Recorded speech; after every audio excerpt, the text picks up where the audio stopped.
3/1, 4/2, 5/3 ఏంటి లెక్కలు చెప్తున్నా అనుకుంటున్నారా?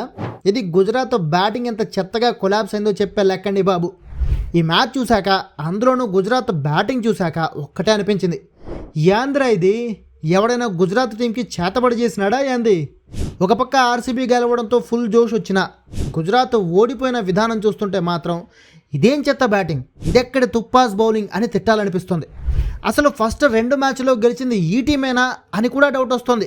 ఓపెనర్ బెత్ మూనీ ఈ మ్యాచ్లో కూడా అంచనాలకి ఏమాత్రం తగ్గకుండా తన ఫెయిల్యూర్ పరంపర కంటిన్యూ చేసింది. అలాగే పెద్ద తోపు తురుమ్ ఖాన్ అనుకున్న సోఫీ డివైన్ ఈ మ్యాచ్లో అయినా ఏమైనా పీకుతుందేమో అనుకుంటే ఏదో అల్జీమర్స్ వచ్చిన పేషెంట్లా గత 2 మ్యాచ్ల నుంచి బ్యాటింగ్ బౌలింగ్ రెండూ మర్చిపోయిన సోఫీ అక్క ఈ మ్యాచ్లో ఏకంగా డకౌట్ అయి డకౌట్లో కూర్చుంది.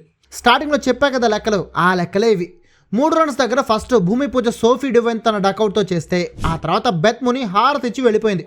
ముచ్చటగా 3వ వికెట్గా కొబ్బరికాయ కొట్టి కనికా వెళ్ళిపోయింది. ఆ తర్వాత అనుష్కక 18 కొట్టి అవుట్ అయితే మరోసారి పాపం కెప్టెన్ యాష్లీ గార్డ్నర్ హాఫ్ సెంచరీతో ఒంటరి పోరాటం చేసింది. కానీ 54 రన్స్ చేసిన తర్వాత గార్డ్నర్ కూడా అవుట్ కావడంతో గుజరాత్ ఓటమి ఫిక్స్ అయిపోయింది. విచిత్రం ఏంటంటే మొత్తం గుజరాత్ బ్యాటర్లలో డబుల్ డిజిట్ చేసింది యాష్లీ గార్డ్నర్, అనుష్కక్క మాత్రమే. మిగిలిన వాళ్ళంతా సింగిల్ డిజిట్కే అవుట్ అయిపోయారు. అసలు టీంలో ఒక్కళ్ళ ముఖంలో కూడా మినిమం గెలవాలనే ఆశ కూడా కనిపించలేదు గుజరాత్ బ్యాటర్లలో. మొత్తం టీంలో అడుగు పెట్టడం మొదలు ఎప్పుడెప్పుడు పెవిలియన్కి వెళ్ళి కూర్చుందామా అనే ఆలోచనతోనే ఉన్నట్టు అలా క్రీజులోకి వచ్చి ఇలా వికెట్ ఇచ్చేసి వెళ్ళిపోయారు. అయితే మన ఆర్సీబీ కూడా ఈ మ్యాచ్లో పెద్దగా వీకిందేం లేదు.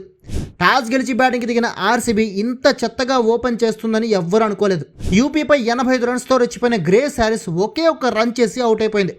నెక్స్ట్ ఢిల్లీపై 54 రన్స్తో హాఫ్ సెంచరీ బాదిన జార్జియా వాల్ కూడా ఒకే ఒక్క రన్కే అవుట్ అయిపోయింది. ఇదే ఆర్సీబీ ఫ్యాన్స్కి పెద్ద షాక్ అనుకుంటే, ఢిల్లీపై 94 రన్స్తో జస్ట్ సెంచరీ మిస్ చేసుకున్న టీం కెప్టెన్ స్టార్ ప్లేయర్ స్మృతి మంధాన కూడా ఈ మ్యాచ్లో 26 రన్స్కే అవుట్ అయిపోవడంతో ఈ సీజన్లో ఆర్సీబీ ఫస్ట్ టైం ఓడిపోతుందేమో అని ఫ్యాన్స్ అంతా భయపడిపోయారు. అయితే ఆ తర్వాత రిచా ఘోష్ 27, రాధా యాదవ్ 17తో కలిసి Gautami Naik crucial innings build చేస్తూ 73 రన్స్తో ఇంపార్టెంట్ హాఫ్ సెంచరీ బాధింది. దీనికి తోడు గుజరాత్ బౌలర్లు ఏకంగా 21 ఎక్స్ట్రాలు ఇవ్వడంతో ఆర్సీబీ 6 వికెట్లకి 178 రన్స్ చేసింది. గుజరాత్ బౌలర్ల ఎక్స్ట్రాలంటే గుర్తొచ్చింది.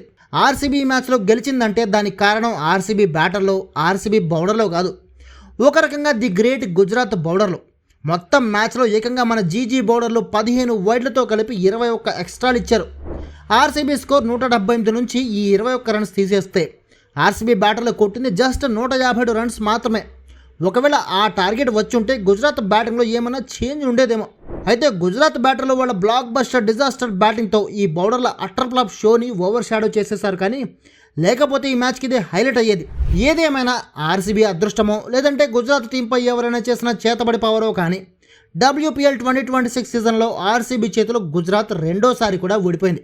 ఈసారైనా ఈ సీజన్లో గుజరాత్ టీం ఆర్సీబీపై గెలిచి మందాన సరే విన్నింగ్ స్ట్రిక్ బ్రేక్ వేస్తారనుకుంటే ఫస్ట్ సారి కంటే ఇంకా దారుణంగా ఓడిపోయారు. 179 టార్గెట్ చేస్ చేయలేక మొత్తం ఓవర్లలో 8 వికెట్లకే 117 రన్స్ మాత్రమే చేసి 61 రన్స్ తేడాతో ఓడిపోయి ఉన్న పరువు కూడా పోగొట్టుకుంది గుజరాత్ టీం. ఈ గెలుపుతో పాయింట్స్ టేబుల్లో 5 మ్యాచ్లు గెలిచిన ఆర్సీబీ 10 పాయింట్లతో టాప్ ప్లేస్లోనే కంటిన్యూ అవుతూ ట్రోఫీకి ఇంకా దగ్గరగా వెళ్ళింది. కానీ గుజరాత్ మాత్రం ఈ మ్యాచ్ ఓటమితో యూపీ కంటే రన్ రేట్లో వెనకబడి 4వ ప్లేస్కి పడిపోయింది.